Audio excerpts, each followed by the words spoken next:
오늘 말씀은 기뻐하고 즐거워하라입니다. 오늘 이 말씀이 저와 여러분에게 이루어지기를 예수님의 이름으로 축복합니다. 서로를 바라보면서 기뻐하고 즐거워하세요. 한번 해보시죠.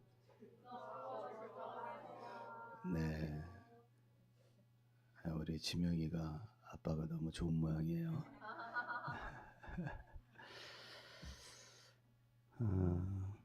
오늘로서 금식 9일차가 되었어요. 일주일, 그러니까 7일차까지는 컨디션의 기복이 좀 있었어요. 초반에는 배고픔도 있었어요. 한 끼의 식사를 하는 것이 이렇게 아름다운 일이구나. 밥 먹는 것이 아름답다는 생각을 평생 한 번도 못 해봤는데 이번 금식하면서 한 끼 식사의 아름다움을 다시금 깨닫게 되었습니다. 이것도 은혜인 줄 믿습니다. 8일차 어제부터는 몸은 안정적이 되었어요. 상태가 비교적 기복이 적고 안정의 상태로 접어들어서 배고프다 이런 생각은 안 들고, 왜냐하면 계속 허기져 있으니까 이제 몸이 익숙해진 것 같아요. 시원한 물 한 잔이 들어가면 그게 그렇게 행복하고 좋아요. 30일까지 금식을 하게 되면 16일을 하는 거니까 거기까지 가려면 8일을 더 가야 합니다. 저에게는 한 번도 경험해 보지 못한 미지의 시간입니다. 겁이 안 난다고 그러면 거짓말이고, 약간 겁도 나는데 또 어떤 일들이 기다리고 있을까 그런 생각도 있습니다. 하나님께서, 예수님께서, 성령님께서 도와주시기를 기도하면서 한 날 한 날을 보내고 있습니다. 마치 아기가 된 것 같아요. 깨어 있으면 한 2시간 버티다가 또 누워야 돼요. 지금도 눕고 싶은데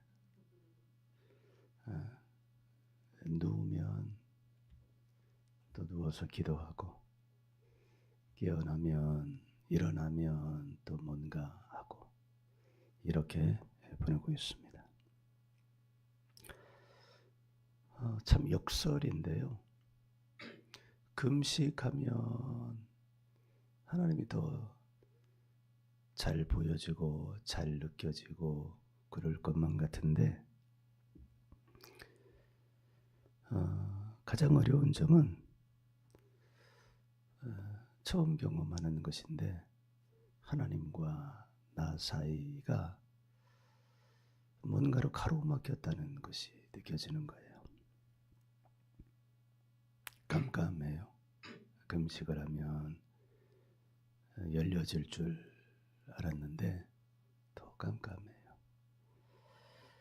그래서 하나님과 나 사이를 가로막고 있는 어둠을 치워달라고, 몰아내달라고 기도하고 있습니다. 역설이죠.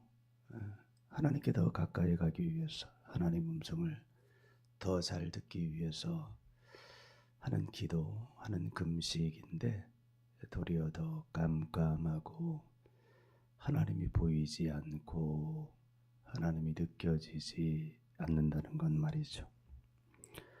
저는 지금 그렇게 역설의 시간에 놓여져 있습니다.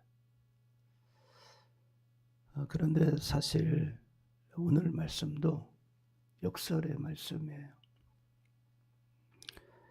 10절, 11절, 12절 말씀을 보면 박해를 받는데 복이 있다고 그러고 박해를 받는데 상이 있다고 그러고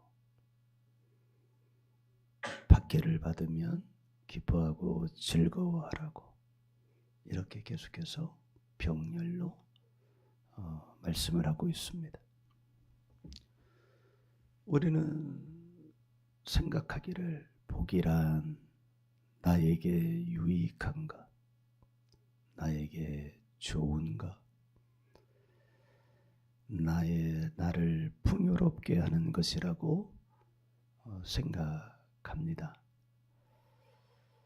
그런데 예수님께서는 팔복의 정점인 8번째 복에서 우리의 생각과는 완전히 다른 그런 복을 말씀하고 있는 것 같습니다. 우리가 생각하는 복은 우리가 이 세상에서 살아갈 때 필요한 것을 받는 것을 복이라고 하죠. 가장 먼저 떠오르는 것은 물질의 복이에요. 돈의 복이에요. 돈을 좀 가졌다 그러면 복 받았다 이렇게 말씀하죠. 요즘 입시철이니까 합격하는 게 복이에요. 불합격한 것을 복이라고 말하는 사람은 아무도 없어요. 이런 것들이 우리가 생각하는 복이죠. 그런데 오늘 말씀에 비추어 보면 우리가 생각하는 복이라고 하는 것들은 하늘의 상이라고 말할 수 없다고 볼 수 있어요. 그런 복은 이미 앞에 7개의 복을 말할 때 언급하셨죠. 많이도 아니에요. 온유할 때 땅을 기업으로 받고 의에 줄이고 목마를 때 배부르고 그 배부름도 사실은 다른 복이죠. 그러니까 우리가 이 땅에서 얻기를 받기를 원하는 복은 예수님이 언급하신 복 가운데 기업이라고 말하는 것이 유일해요. 그런데 사실 이 기업도 엄밀하게 따져 들어가면 우리가 이 땅에서 생각하는 그런 물질적인 기업이 아니라 성경에서 기업이라고 말할 때 하나님으로부터 내려오는 유업, 하나님이 주시는 복, 하나님이 주시는 상이라고 말하는 것이에요. 그렇다면 예수님은 우리가 살아가면서 생각하는 그런 복을 말씀하신 것이 아니라고 말할 수 있어요. 그 기업을 빼고 다른 복들을 보면 우리가 생각하는 복과는 전혀 다른 복들이죠. 보면 천국, 위로, 긍휼, 하나님을 봄, 하나님의 아들. 그러니까 복 받는다라는 관점으로는 이 예수님이 말씀하신 팔복을 전혀 이해할 수 없어요. 창조주이신 예수님께서 말씀하시고자 하는 것을 이것을 기초로 해서 생각해 보면 우리가 이 땅에서 살아가면서 받고 싶어 하는 복은 인간의 삶의 본질적인 부분이 아니라는 거예요. 부수적인 거라는 거예요. 본질과 부수적인 것을 구별하는 것이 믿음의 능력이라는 거예요. 이 능력이 저와 여러분에게 있기를 간절히 축복합니다. 예수님은 마지막 8번째 복을 앞에 7개의 복보다 엄청나게 강하게 말씀하고 있어요. 예수님의 의지는 8복의 첫마디에 담겨 있습니다. 처음 시작이 어떻게 시작해요? 의를 위하여. 우리가 군인을 생각할 때 군인의 가장 아름다운 미덕은 뭘까요? 자신의 부귀영달을 위하여 우리는 그런 군인을 가짜 군인이라고 말해요. 진짜 군인은 나라를 위하여 자기 목숨을 바치는 사람. 그게 군인이 살아가는 유일한 목적입니다. 군 생활을 통하여 재산을 쌓으려 한다거나 군 생활을 통하여 자기의 부귀영화를 꾀한다거나 하는 사람은 반드시 문제를 일으키게 돼 있어요. 그러나 나라와 민족을 위하여 나는 군인이 되었다. 이 정신에 투철한 사람은 결코 문제를 일으킬 일이 없습니다.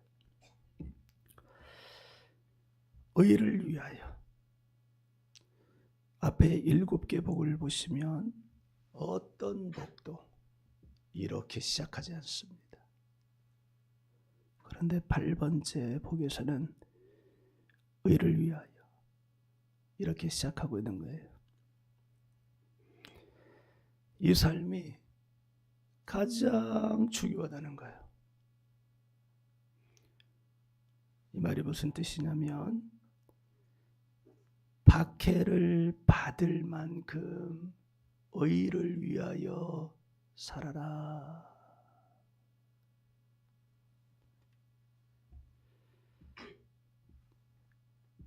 욕을 먹을 만큼 의를 위하여 살아라. 욕 먹는 거 좋아하는 사람 아무도 없죠. 박해받는 거 좋아하는 사람 아무도 없죠. 그런데 예수님은 그렇게 살아라는 거예요.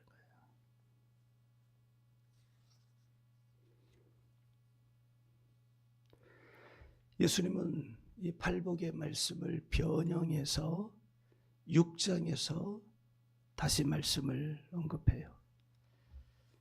6장 1절을 한번 보시면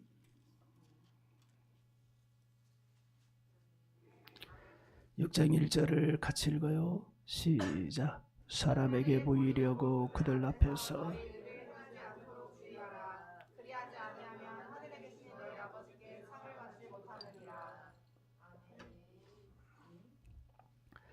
사람에게 보이려고 의를 행하면 욕을 먹을까요? 칭찬을 받을까요?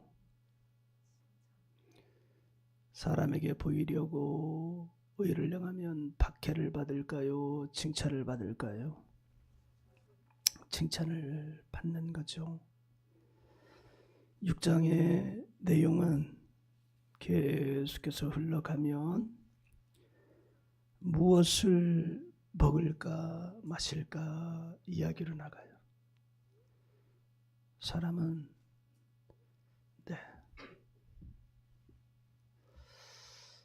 제가 지금 금식을 하고 있잖아요. 기니스로 계산을 해보니까 48끼를 안 먹는 거예요. 48끼를 안 먹고 49끼째 먹는 그 식사는 얼마나 맛있을까. 근데 제가 그 식사를 소고기를 먹겠어요? 회를 먹겠어요? 맛있는 김치찌개를 먹겠어요? 제가 좋아하는 고추장 비빔밥을 먹겠어요? 그거 먹겠다가는 죽겠죠? 저는 물 같은 미음을 먹을 것 같은데 그게 또 얼마나 맛있을까 그런 생각을 해요. 사람은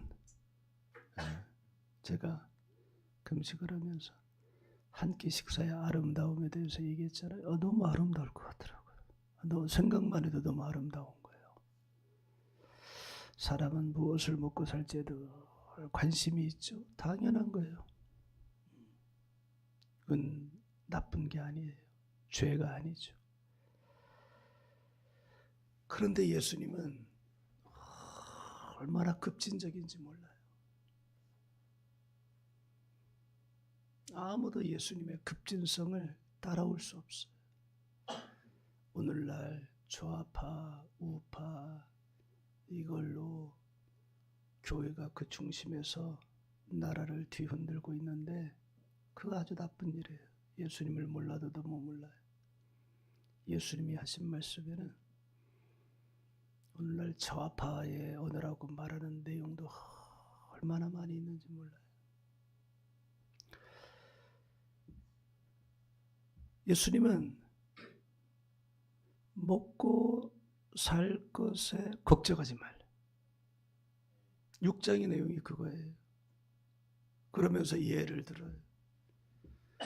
들에 핀 백합화도 공중 나는 새도 하나님이 먹이시고 입히시거든.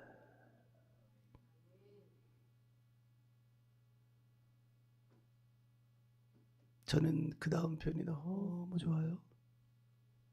하물며 너희 일까 보냐. 먹고 살기 위해 일하지 말라는 게 아니라 먹고 사는 것에 인생의 초점을 맞추지 말라는 거예요. 그런 거 걱정하지 말라는 거예요. 그러면서 하늘에 계신 너희 아버지께서 이미 다 알고 계신데 모르시지 않죠. 하나님은 우리의 일거수일투족 다 보고 계시니까.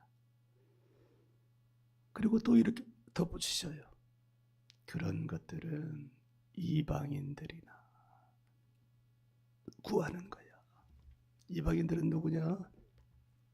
하나님의 자녀가 아닌 사람들. 그러니까 하나님의 자녀인 사람들은 무엇을 위해 살아야 된다는 거냐면 그렇게 6장 말씀을 쭉 하시고 6장 33절에서 철퇴를 내리셔요. 6장 33절 한번 펴봐요.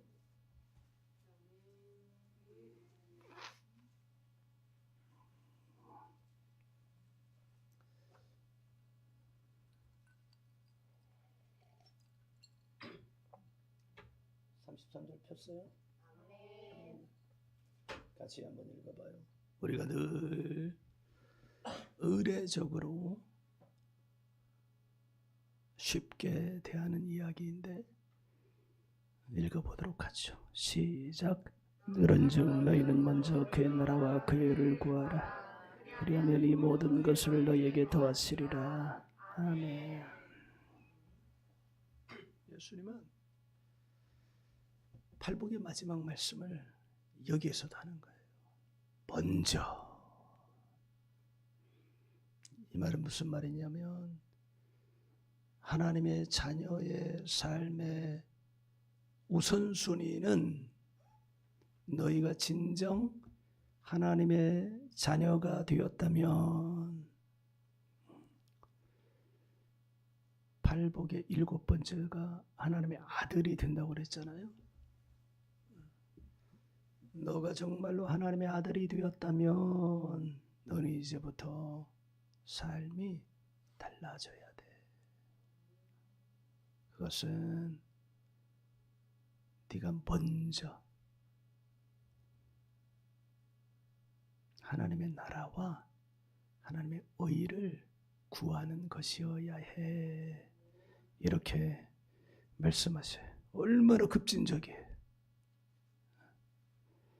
네가 먹고 사는 것에도, 네가 하는 일에도, 네가 생각하는 일에도, 네가 꿈꾸는 일에도 그것이 하나님의 나라와 의를 구하는 것이어야 돼.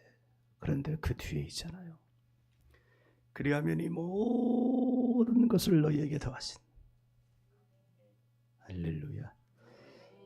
우선순위가 바뀌면 안 되는 것 같아요. 아, 이렇게 하면 다 주시는구나. 목적이 어디 있는 거예요? 이러면 순서가 바뀌어진 거예요.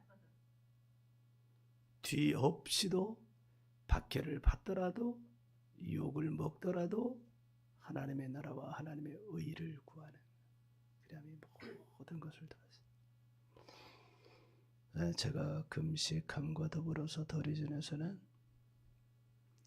욥기를 읽기 시작을 했대요.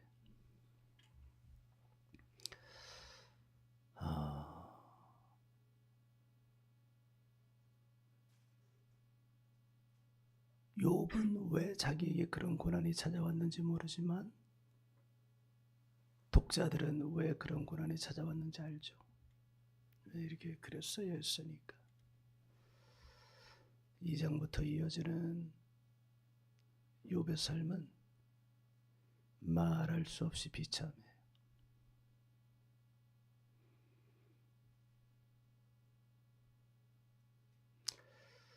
하나님은 42장에서 욥을 다시 이전에 주신 복보다 2배나 복을 주시거든요. 3장부터 37장까지는 수많은 이야기들이 있어요. 하나님은 왜 욥에게 그런 복을 더해 주셨을까? 하나님은 왜 욥을 다시 회생시켜 주셨을까? 마치 신용불량자를 회생시켜 주시는 것처럼. 근데 제가 욥에 뭐가 있었겠지. 그러다가 유명한 말씀이 있어요. 욥기에. 그게 바로 23장 10절이에요. 같이 한번 찾아봐요.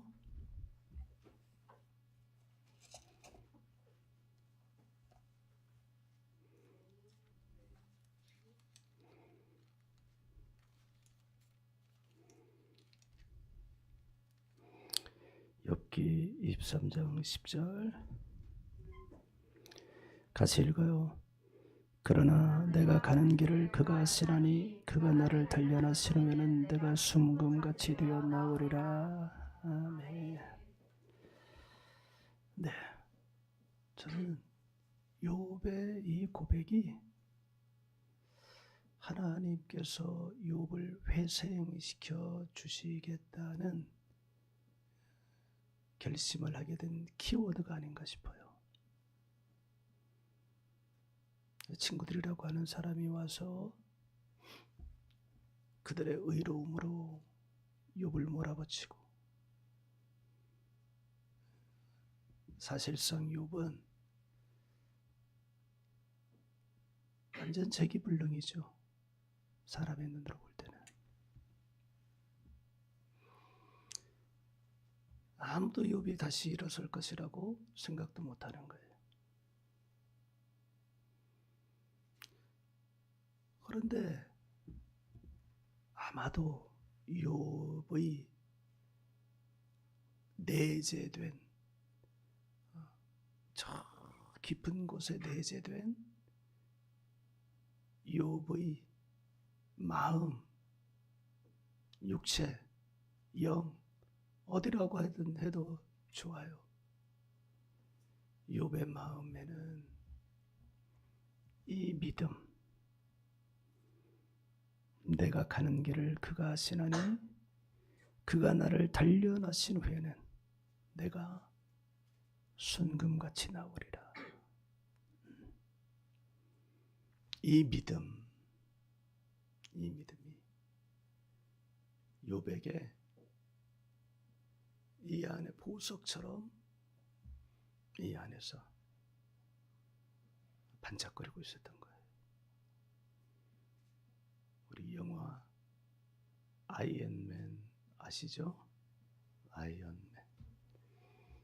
아이언맨의 모든 힘의 원천은 요 가슴에 박힌 핵 원자로인데, 마치 욥의 가슴 안에도 아이언맨의 가슴에 박혀져 있는 이 핵 원자로 같은 뽑아낼래야 뽑아낼 수 없는 보석 같은 그 믿음, 그것을 내가 가는 길을 그가 아시나니 그가 나를 단련하신 후에는 내가 순금같이 나오리라. 그들을 보면 내 발이 그의 걸음을 바로 따랐으며 내가 그의 길을 지켜 치우치지 아니하였고 내가 그의 입술의 명령을 어기지 아니하고 정한 음식보다 그의 입의 말씀을 귀히 여겼도다. 그는 뜻이 일정하시니 누가 등이 돌이키랴. 그의 마음에 하고자 하시는 것이면 그것을 행하시나니 그런즉 내게 작정하신 것을 이루실 것이라. 이런 일이 그에게 많이 있느니라. 이것을 한 문장으로 줄이면 하나님의 나라와 하나님의 의를 구하는 거예요.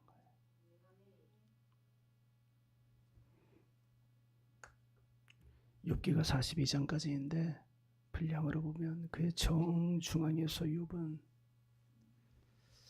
자기가 의도하지 않았던, 그가 그의 평생에 심고 있었던 하나님의 나라와 하나님의 의를 구하는 그의 믿음의 고백을 여기서 했던 거라고 저는 알게 됐어요.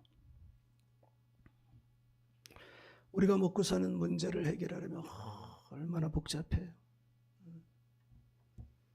우리가 하는 말, 보통 하는 말 있죠.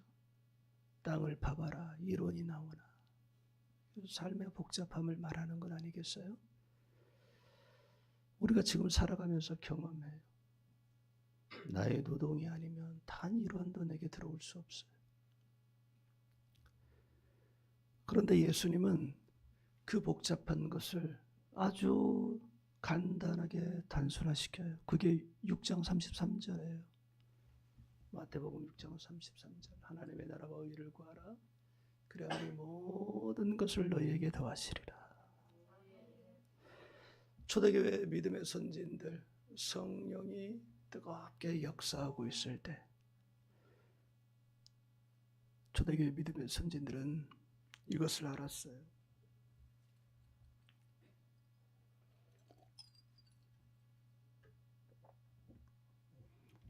그래서 이렇게 기록해요. 물론 성령의 감동이죠. 히브리서 11장 6절이야. 찾아볼래요? 히브리서 11장 6절.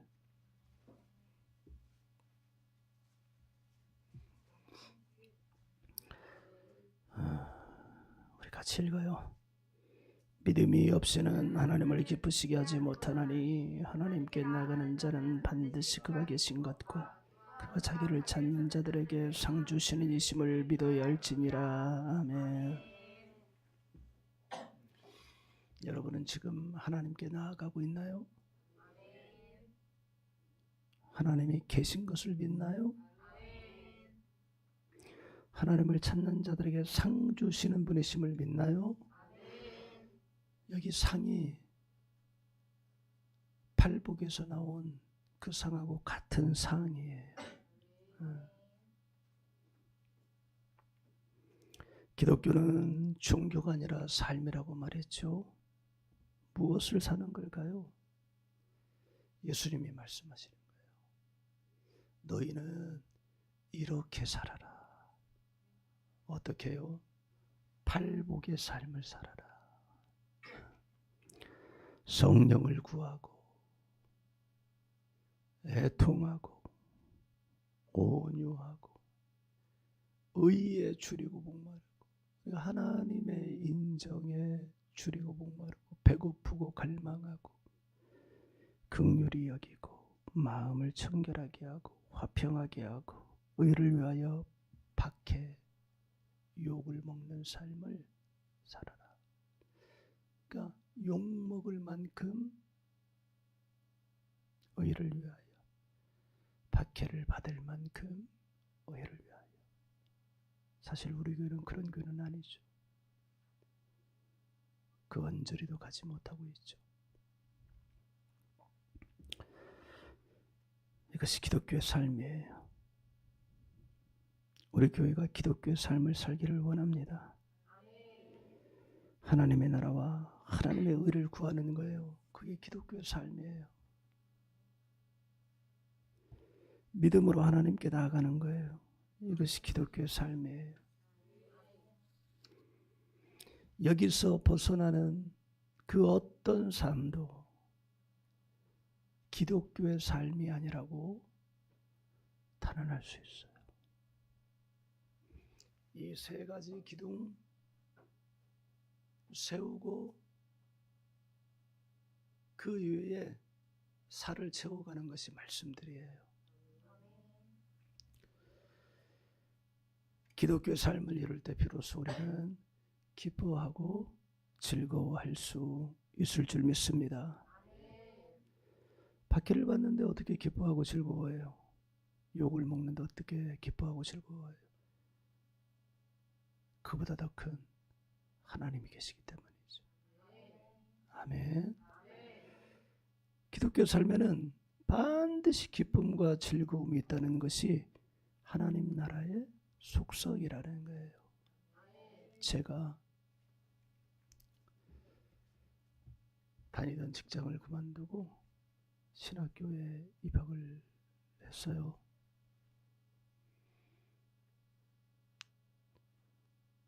첫 해에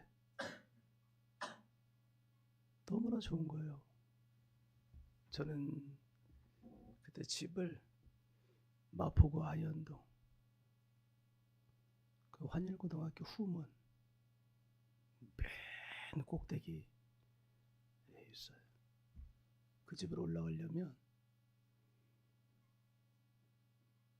100개 계단 이상은 올라가야 돼요. 맨 꼭대기 집이었어요. 집이 좋을 리 있겠어요? 거기서 계단을 내려오고 또 고갯길을 내려와서 역으로 가다 보면 교회가 있는데 아침마다 그 교회 새벽 기도를 나가고 다시 올라와 가지고 아침을 먹고 학교를 가고 학교는 또 저 반대편이에요. 그러니까 이 거리들이 쉽지는 않았는데 그 시간이 그렇게 좋았어요. 기쁨과 즐거움이 있었던 거죠. 그때 저는 과대표를 했는데 애들 데리고 전도를 다녔어요. 학교 근처에 동서울 터미널이 있거든요. 거기 가서 전도하고 한 학기가 끝날 때는 강원도 가서 전도하고 그때는 다른 게 없었던 것 같아요. 하나님의 나라와 의를 구하는 삶, 기쁘고 즐거움이 있더라고요. 아주 단적인 예지만 우리가 하나님의 나라와 의를 구할 때 하나님은 우리에게 이와 같은 기쁨과 즐거움이 있도록 해 주실 줄 믿습니다. 그리고 삶에도 승리가 있게 하실 줄 믿습니다. 아멘.